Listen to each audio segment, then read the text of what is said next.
Jess, I hope I've got this right.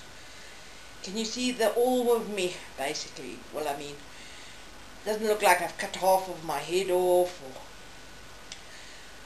whatever. Anyways, set the scene. So here I am at home. You know that I'm a schizophrenic, so I'm not allowed to work in the commercial market. So I do keep myself busy on the internet. There's a lot of work from home schemes and so on and so forth.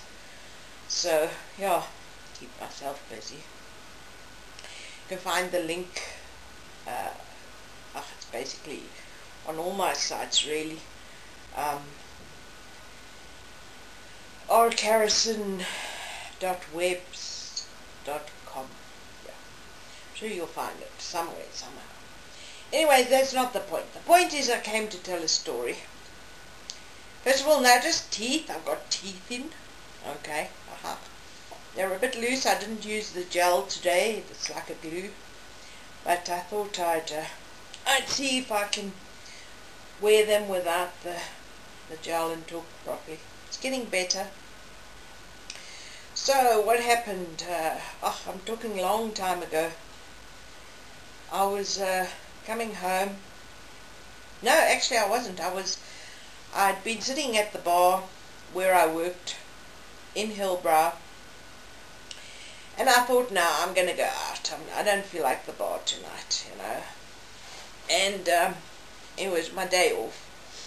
So started walking and couldn't think of anyone to visit or anything like that. So I thought, well, geez, I'm broke. I haven't got anything. Got no buckaroos, nothing. Well, I had a few cents, but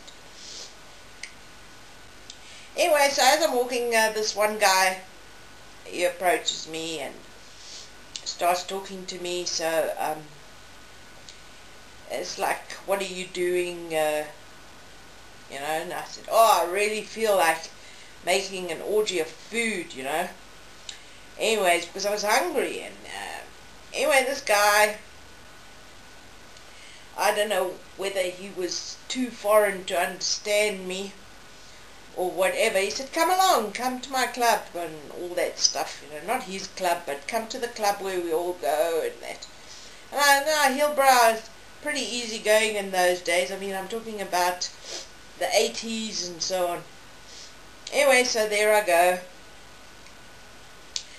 I'm walking with him. We're going to the club. He buys me a drink and talk and chat and dance, and he's busy somewhere else, and he says, come, let's go. So I go with him, and where are we going? No, we're just going to the flat. So there's another two guys tagging along, and we get to go along this long passage in a block of flats. I think it was on the first floor, which was lucky, yeah. Anyway, we go on in, and anyways, it turned nasty. The guy said, we're going to rape you. Hold her down. The other two guys held me down, and they raped me. It wasn't nice. It was very, very frightening. I was so frightened. Anyways, I end up lying on the bed, and I'm shaking, and I'm naked, and I don't know what these two guys are going to do, because the main oak, he left. He said he would be back, and they must just watch me, and I was frightened. I didn't know what was happening. I'm praying to God, please, please, you know, I've got to get out of here. Anyways, I tell the guys, I said to them, listen, I'm so scared, and oh no, I didn't say I'm scared. I said I'm so cold. Can I get dressed? Anyways, they were young, and they didn't think anything of it, so I went to go and get the clothes that was lying all over the place, and I put them on, and I saw that the one guy had a knife. And anyways, I'm glad I didn't resist. What could I do, you know, three guys. Anyways, so I took the clothes, put them on, and I was still shaking, you know, like rattled. Guy says, why are you shaking? No, I'm just cold. Anyway, so I get going, and I said to them, listen, I don't think that other guy's coming back. I think I'm going to go now. And they're a little bit dubious about me going, you know, because they've been told to watch me and wait. And I mean, we'd been there for maybe an hour already, you know, and I was frightened. Anyways, I said, no, look, it doesn't look like he's coming. I'll come back, because I hadn't resisted. Nobody had known that I was terrified out of my wits, except for the shaking, which I told them I was cold. And anyways, eventually the young guy said, okay, all right, you can go. And I said, all right, see you later. And now they'd taken everything out of my purse, you know, because I picked up my purse or my bag or whatever. And anyway, I was out of there. And that passage was long, long. And I walked slowly, carefully, not frightened, hoping that the other guy wouldn't come back up the passage, else I don't know what he had planned. Anyway, so I carried on walking, got to the front door. When that fresh air hit my face, it was like the most beautiful fresh air. I was full of praise for God. Thank you, because it really helped me. I mean, I can't tell you what went on in my mind. You know, I hear voices and God talks to me, but anyway, that's another story. But anyway, so there I go, and of course I just go back to the bar, and there was this big guy sitting there. Now, I'd served him money. He was one of my customers, and I said to him, I told him what had happened, because he asked me what's wrong, and he said, come. And he had a big gun. I'm telling you, it was a huge gun. And he said, come and show me where it happened. We went there. The door was open, and the flat was empty. There was nobody there. And anyways, but there was no use in reporting it or anything like that. You know, because you know what it's like to report a rape, you know. I mean, you know, it's just, you know, especially those days, there was no hope whatsoever of anything being done. So yeah, that was quite a scary one. And then there's the other night, yeah, just also Hillbrowish. I was visiting someone in Jabir Park. So just at about 3 o'clock in the morning, I says, no, I must go. Now, I'd been crying on this lady's shoulder the whole night, because I'd seen what I thought was my boyfriend going into his flat with another woman, and my heart was broken, you know. And it was, anyway, she had some wine, and so I was a little bit drunk. So anyway, so there I go. So 3 o'clock in the morning, she says, don't you, how are you going to get home? I said, no, I'll just catch a bus or whatever, you know, take a taxi, don't worry about me, you know. Anyways, so a bit dubious, she says, all right, and so I leave. Anyways, I get out there, fresh air hits me again, and I realize how desolate it all is. No buses, it's 3 o'clock in the morning, and the traffic's going on the main road that's going up to Hillbrow, which is just adjacent to what did I call it, Jabir Park. So I just wanted to get from Jabir Park to Hillbrow, where I lived, you see. So I thought, oh well, I'll just ask a car to stop and then just get a lift up. Well, anyways, the guy who stopped, I said, can you give me a lift up to Hillbrow? Because it's just straight up the drag, you know, and then just, you know, a couple of robots and then I'm there. But I had to get past Jabir Park, because even those days Jabir Park was a very dangerous place. Anyway, so there I go. I get in the car, the guy leans over me, locks the door. I think, oh well, that's how he treats his passengers. And anyway, he starts driving, and then he takes a right turn. I said to him, hey, no, I'm going to Hillbrow. So, this guy looks at me, he says, I thought you were a prostitute. I said, no, I'm not a prostitute, man. Anyways, and I mean, my heart's broken, and I've been crying, and I can't stop crying, but, trying to keep appearances up. Anyway, so he turns around, and he starts driving up the road again.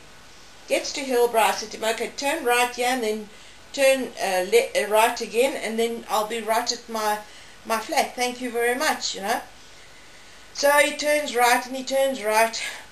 Turns left and turns left at the top, and comes down, and this is where I'm going to get out. So I said, thank you, this is right where it is, and this guy puts his foot down on the accelerator. He takes off at one hell of a speed, and I look to my, I look at him, and I see this huge knife. It's glinting in the dark, with the street lights reflecting off it, and I'm terrified again, and in my life now. So I like jump out the car. Okay, it's going fast, yes, and the door was locked, and I struggled to open the door, and the guy was still shouting, if you jump out, and that was all I heard, and I jumped out, hit the tar at a speed, and velocity. Anyways, needless to say, I looked like Frankenstein for the next couple of weeks, but that's where the head injury came in, but anyways. And the other time, what happened then? That was when, what was that chap? Hold on. Let's see if this is working. Yeah, it's working. Okay, so anyways, and the other time, I was about 18 or so, I was hiking, and I was going to go to, I was coming out of a bar where I'd been listening to a band playing and everything, and I just wanted to get home. It was also early in the morning, and I thought, how am I going to get home? No, I think I'll just hike through to my aunt in the next town, And anyway, so I stop a police car.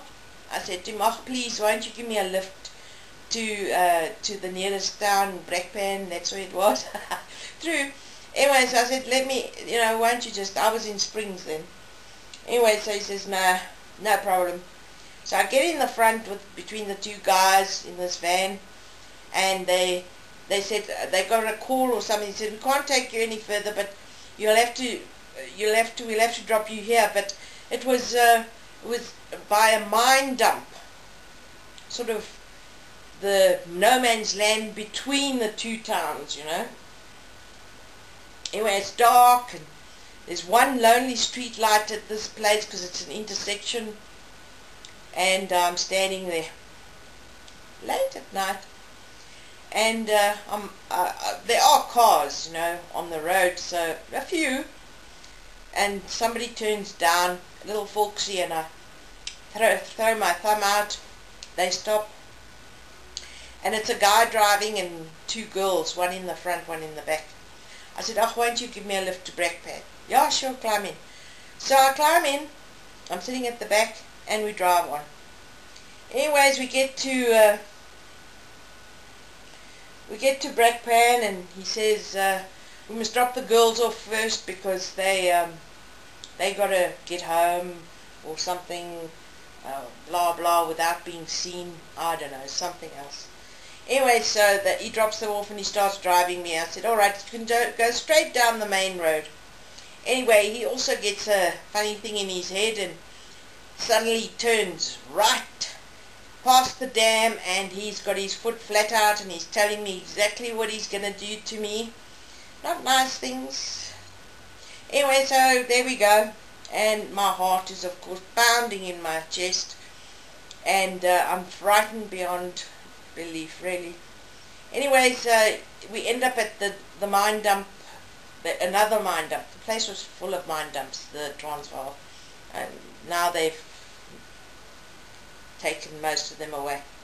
Anyway, so there I am with this guy in the car, and he's driving in towards the to past the mine dump, and he's going into a lover's lane there, some lonely God-forsaken place. As he drives around one of the bends, his car lights hit another car's that's standing there, and I think, oh my God, maybe somebody can help me, and I open the door and I start screaming, help, help, and this guy gets so freaked out, he grabs me by the neck, he pulls me back in, and the door is swinging open, and he's turned the car around and starts screaming at me, no, no, don't do that again, no.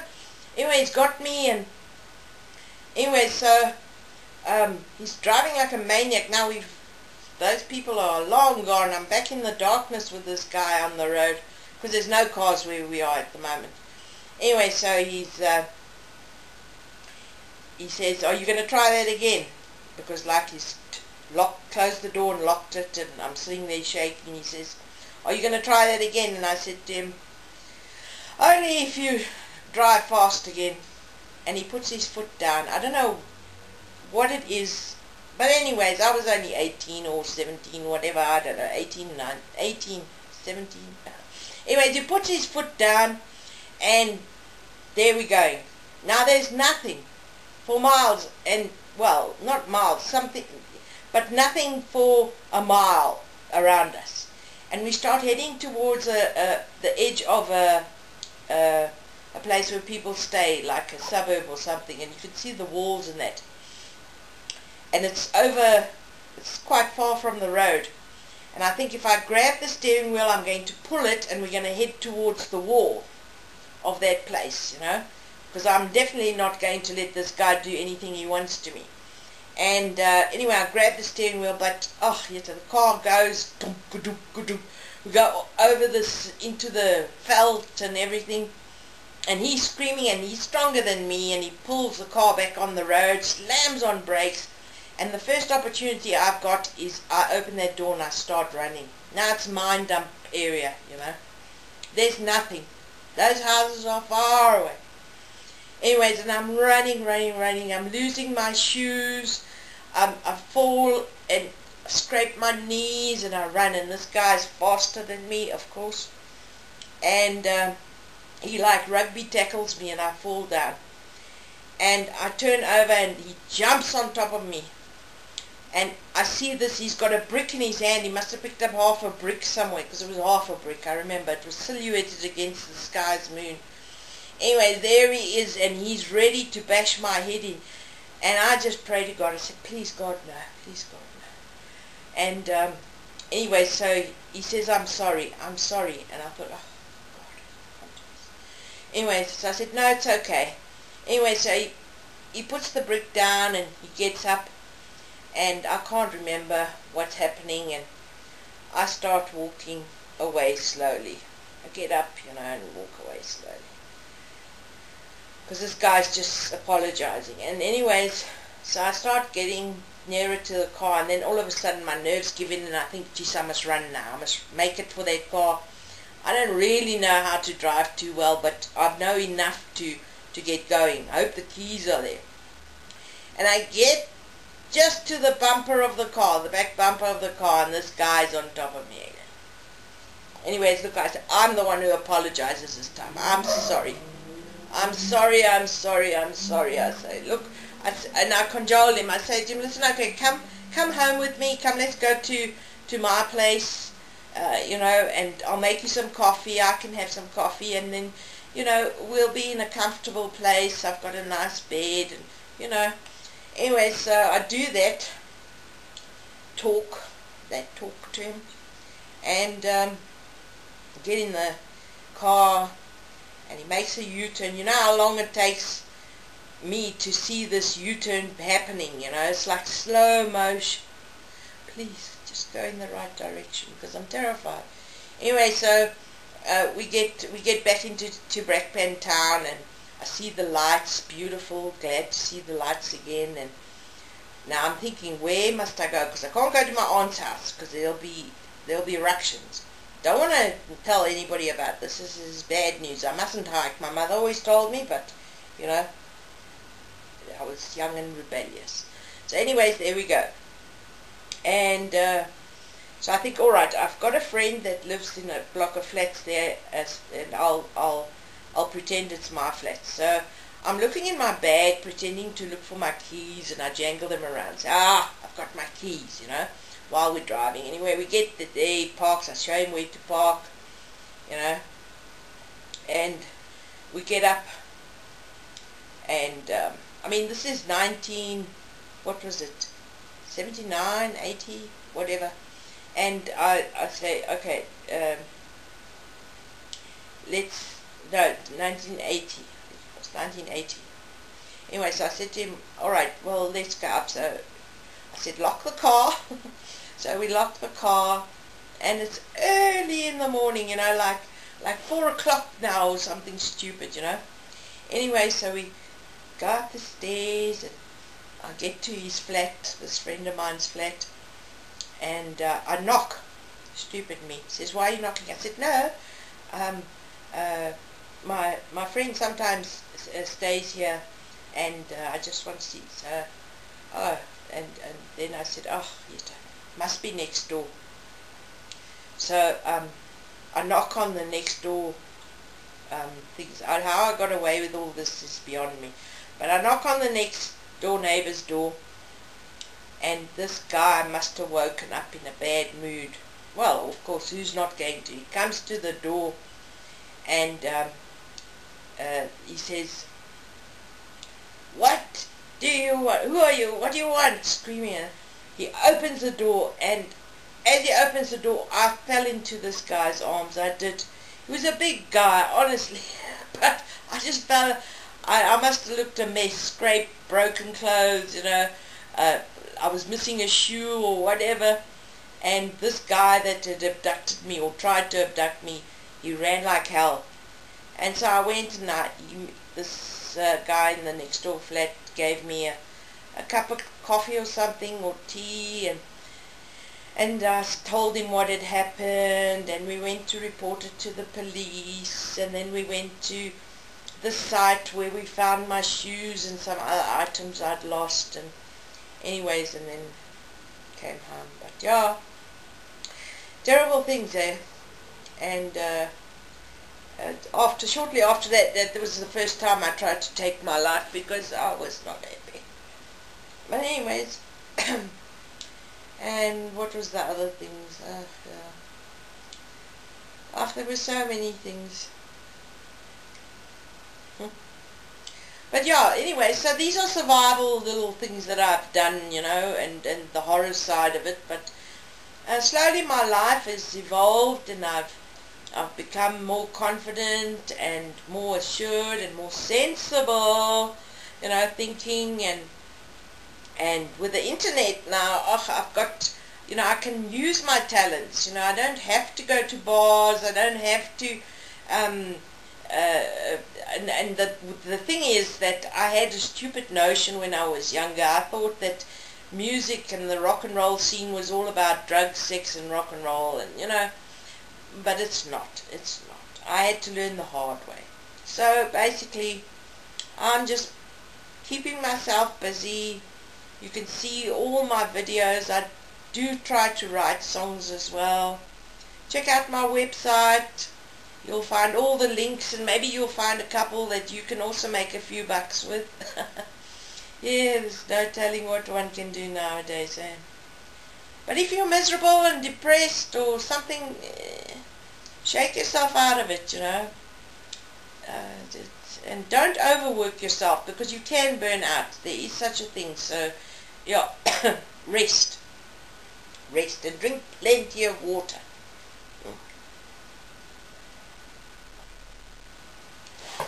I think that's it. Oh, I don't know how this camera is working, but I think that'll do. Hope you enjoyed my video, and thanks as always for tuning in.